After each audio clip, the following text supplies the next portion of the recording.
আমি হাজী মোহাম্মদ মুরাদ হোসেন, সদস্য সচিব, নারায়ণগঞ্জ বন্ধুগণ লিমিটেডের পক্ষ থেকে 25/8/2024 রোজ রবিবার দুপুর 12 ঘটিকা নসিব পরিবহনের মিথ্যা অভিযোগ প্রেক্ষিতে সংবাদ সম্মেলন করতেছে যে আমাদের কোম্পানি গত 5/9/2019 তারিখে ব্যবসায়িক উদ্দেশ্যে 9 সদস্য বিশিষ্ট নারায়ণগঞ্জ সিটি কর্পোরেশন থেকে ট্রেড লাইসেন্স করা আছে, যার মেয়াদ 18/2024-25।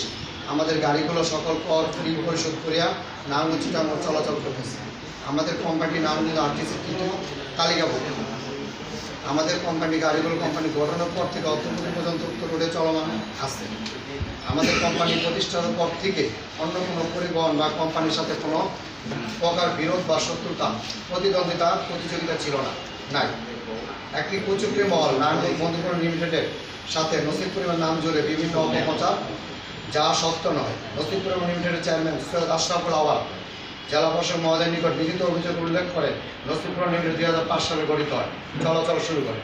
তাদের গাড়ি অধিক পুরাতন মানসম্মত হওয়া তৎকালীন চেয়ারম্যান নুর হোসেন 2013 সালে ABS নামক মানসম্মত গাড়ি চালু করিলে নসিব পরিবহন ধীরে ধীরে 2014 সালে বিলুপ্ত হয় এবং 7 মার্ডার সময় নুর হোসেনের চেয়ারম্যান আত্মগোপন করিলে ABSটি বন্ধ হয়ে যায়।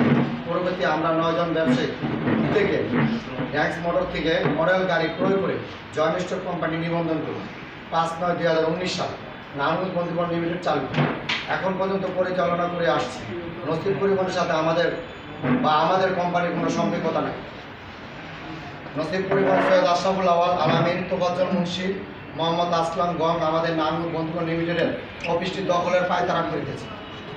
নসিব পরিবহন কর্তৃক সাংবাদিক সম্মেলন নারায়ণগঞ্জ সদর মডেল থানায় যে ব্যক্তিদের নাম অভিযোগ করেছে তাদের মধ্যে জনাব দিদারুল ইসলাম, জনাব মোহাম্মদ সুলতান, জনাব মোহাম্মদ রুবেল ও জনাব মোহাম্মদ তাজুল ইসলাম ও সাইফুল ইসলাম প্রাকৃত নারায়ণগঞ্জ বন্ধু পরিবহনের মালিক, লিমিটেডের পরিচালনা পরিষদের প্রাকৃত মালিক।